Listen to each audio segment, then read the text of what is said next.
Salam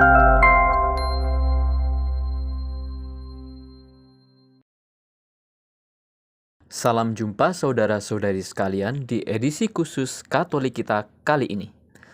Setelah beberapa waktu yang lalu saya mengajak saudara-saudari sekalian untuk mengenal uskup pribumi pertama, yaitu Monsinyur Albertus Sugio Pranoto SY, maka kali ini saya mengajak saudara-saudari sekalian untuk mengenal lebih dekat Monsinyur Gabriel Johannes Wilhelmus Manek SVD, uskup pribumi kedua Indonesia. Sebelum kita bahas lebih jauh, saya akan menginformasikan apakah kepanjangan dari SVD itu yang saya yakin banyak dari kita yang belum tahu. SVD adalah kepanjangan dari Societas Verbi Divini, dari bahasa Latin yang berarti Serikat Sabda Allah. SVD adalah ordo biarawan Katolik yang didirikan oleh Romo Diocesan Arnoldus Jansen di Belanda pada tahun 1875. Jadi SVD sudah berdiri selama 147 tahun sampai dengan tahun 2022 ini. Wow, ternyata ordo ini sudah berusia hampir setengah abad ya saudara-saudari. Mungkin kelak satu saat saya akan membahasnya di edisi khusus Katolik kita. Sumber-sumber mengenai Monsinyur Gabriel Manek saya ambil terutama dari Wikipedia dan berbagai sumber. Gabriel Manek adalah seorang keturunan Cina yang lahir dari pasangan Johannes Lecky atau Lai Biangxiu dan Liu Qiumoy. Dia merupakan anak bungsu dan diberi nama Lai Chongxi oleh kedua orang tuanya. Dia dilahirkan di Lahurus, Belu pada tanggal 18 Agustus 1913. Sehari setelah kelahirannya, dia dibaptis oleh Pastor Arnold Verstralen SVD. Pada waktu ini, ayahnya berada di Tiongkok, sementara tidak lama kemudian ibunya meninggal dunia. Ia kemudian diadopsi oleh Maria Belak, istri Don Caetanus da Costa, Raja Kerajaan Tasiveto, yang berbasis di bagian utara Belu, yang sekarang merupakan kabupaten di Provinsi NTT atau Nusa Tenggara Timur. Karena inilah, maka dia berkesempatan untuk mengenyam pendidikan. Raja Don dan istrinya memiliki kecintaan terhadap devosi kepada Bunda Maria, sehingga hal itu juga diajarkan kepada Gabriel. Orang tua angkat ini mendidiknya dengan sangat baik hingga dewasa. Pada tahun 1920, Gabriel mulai menjalani pendidikan dasar atau normal school di Halilulik Standard School di Endona, dan dilanjutkan di Sakel School Ndau, ND Flores, lalu di Seminari Sika tahun 1927. Gabriel Manek tidak saja fasih berbahasa Belanda, melainkan juga bahasa Jerman dan bahasa lokal Sika, selain bahasa Indonesia dan Tetun, sebagai bahasa leluhur dan warisan tumpah darah. Ia kemudian pindah ke Seminari Toda Belu, Matuloko, Flores, pada Juli 1928.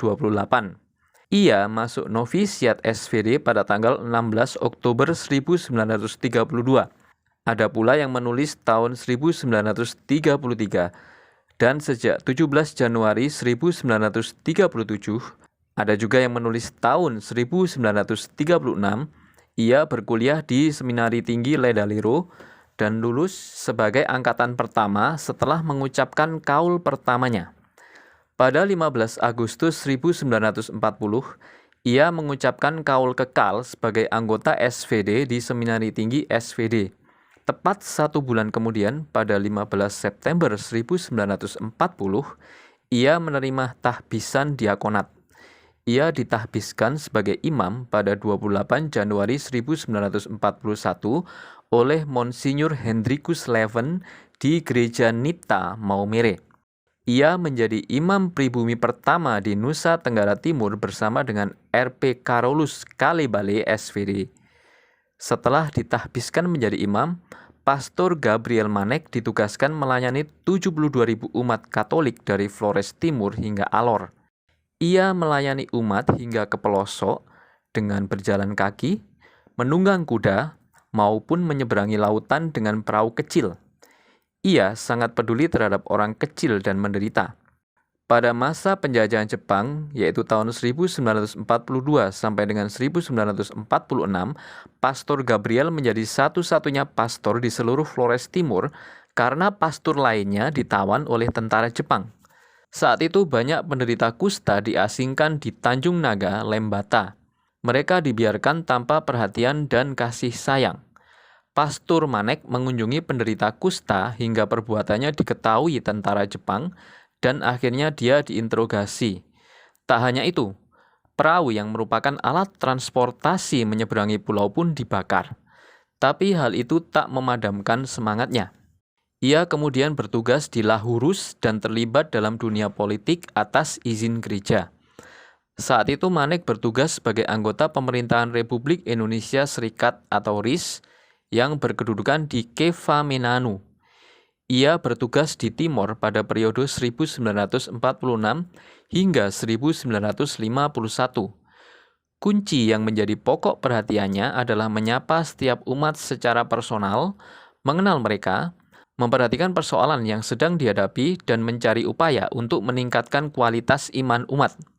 Dari Flores, ia kembali ke timur dengan tugas khusus membuka dan memimpin seminari menengah Santa Maria Immaculata Lalian pada tahun 1950 bersama dengan Pastor Heinrich Jansen SVD. Ia diberi tugas sebagai direktur seminari, sementara Pastor Jansen menjadi prefek seminari. Ia sempat menjabat sebagai anggota Parlemen Negara Indonesia Timur. Pada 8 Maret 1951, bersamaan dengan pendirian Vikariat Apostolik Larantuka, ia ditunjuk sebagai Vikaris Apostolik Larantuka dengan gelar Uskup Tituler Alinda. Ini menjadikan Gabriel Manek sebagai uskup pribumi kedua setelah Albertus Sugio Pranoto SY yang menjadi Vikaris Apostolik Semarang bergelar Uskup Tituler Danaba. Vikariat Larantuka dibentuk sebagai pemekaran dari Vikariat Apostolik Kepulauan Sunda Kecil.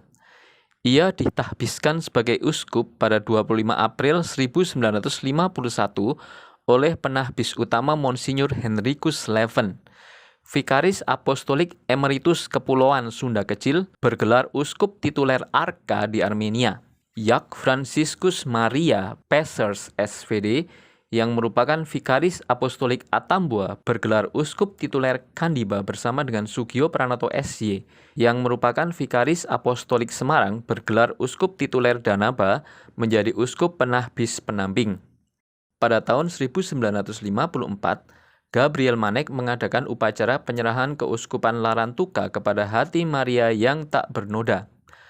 Pada 15 Agustus 1958, beliau mendirikan Tarekat Putri Reina Rusari atau PRR bersama dengan Suster Anfrida SSPS. Pada 4 Juni 1959 bersama dengan Isabella Diaz Gonzalez, Gabriel Manek menjajaki kemungkinan berdirinya Rumah Sakit Kusta Lewo-Leba di Lembata, Nusa Tenggara Timur. Hal ini disusul dengan ditempatinya Rumah Bernardus WK Lecap yang dijadikan poliklinik sekaligus Balai Kesehatan Ibu dan Anak atau BKIA 4 hari berselang. Rumah sakit tersebut kini dikenal sebagai Rumah Sakit Lepra Beato Damian Lewo-Leba.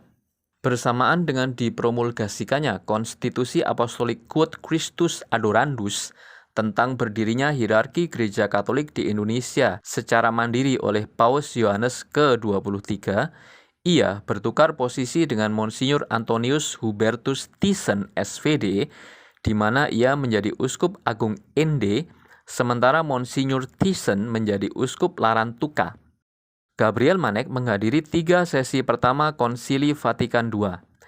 Ia kemudian mengundurkan diri sebagai Uskup Agung Ende pada tanggal 19 Desember 1968 karena alasan kesehatan dan mendapat gelar Uskup Agung Tituler Bavaga Liana.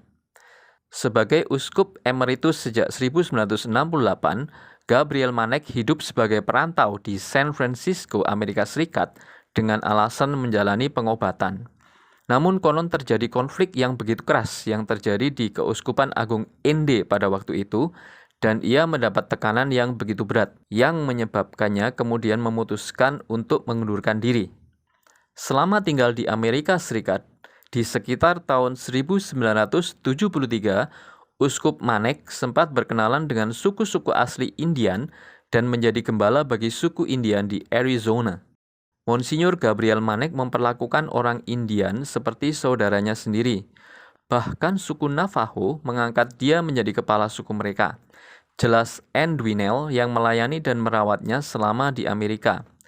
Cinta yang sangat besar kepada orang kecil membuatnya makin bersemangat melayani hingga terbaring lemah karena sakit. Ia menyadari, tanpa campur tangan Tuhan, segala usaha akan sia-sia. Sekali dalam 100 tahun lahir orang macam dia, karena itu tidak rugi mengenal dia. Dia sungguh seorang yang agung dan seorang santo yang hidup. Demikian kesaksian Pastor Weber, pastor vikaris paroki Our Lady of Carmel di Denver, Amerika Serikat. Pimpinan Umum Serikat Suster Cabrini Shrine bersaksi bahwa Monsinyur Gabriel Manek adalah orang saleh. He is very holy, ujarnya. Atau dalam bahasa Indonesia berarti dia adalah orang yang sungguh suci. Seandainya suatu waktu kita merasa sendirian, dikhianati dan ditinggalkan oleh orang yang kita kasihi, kita hanya perlu membayangkan Yesus saat-saat menderita. Sebab kalau kita ingat pengalaman penderitaan Yesus, kita menjadi kuat, pesan Monsinyur Gabriel Manek kepada para suster PRR. Setelah kesehatannya mulai membaik, ia melayani Saint Francis Xavier Catholic Japanese Mission dan juga komunitas kaum negro di gereja Saint Patrick Oakland, California, Amerika Serikat. Ia kemudian mengundurkan diri sebagai Uskup Agung tituler Bavagaliana pada tanggal 15 Mei 1976. Gabriel Manek meninggal pada tanggal 30 November 1989 di Rumah Sakit St. John Lakewood, Denver, Amerika Serikat. Jenazahnya dimakamkan di Techni, Amerika Serikat pada tanggal 5 Desember 1989. Saat merayakan hari ulang tahun ke-50 Kongregasi PRR, suster pimpinan saat itu mengajukan permohonan kepada Generalat SVD untuk membawa pulang kerangka jenazah Monsinyur Gabriel ke Indonesia. Upaya pengambilan jenazah almarhum Monsinyur Manek telah dilakukan sejak tahun 2005 dengan melakukan pendekatan kepada berbagai pihak terkait. Suster Benediktis PRR, pimpinan umum PRR saat itu, dan mantan pimpinan umum Suster Simprosa PRR berangkat ke Amerika. Makamnya kemudian digali kembali sejak 10 April 2007. Penggalian sempat dihentikan hingga akhirnya peti diangkat dan dibuka pada 14 April 2007. Jenazah dan juga peti matinya masih utuh, meski sudah dikubur selama 17 tahun walaupun tubuhnya tidak diawetkan. Jenazah tiba di Kupang pada 18 April 2007. Pada 25 April, ulang tahun tahbisan Uskup ke-56, jenazah Uskup Gabriel Manek dimakamkan kembali di biara PRR. Hingga kini, jenazahnya disemayamkan dalam kapela induk di biara Pusat Tarekat PRR di Lebau, Larantuka. Kapel ini diberkati oleh Uskup Atambua, Dominikus Saku, pada tanggal 15 Agustus 2012. Makam ini menjadi objek wisata rohani di wilayah Larantuka. Beberapa lembaga dinamai menurut namanya, seperti Rumah Sakit Umum Daerah atau RSUD Monsinyur Gabriel Manek Atambua. Demikianlah Katolik kita edisi khusus kali ini. Semoga semakin memperkaya kita akan khazanah Gereja Katolik dan makin mempertebal iman kita. Berkah dalam.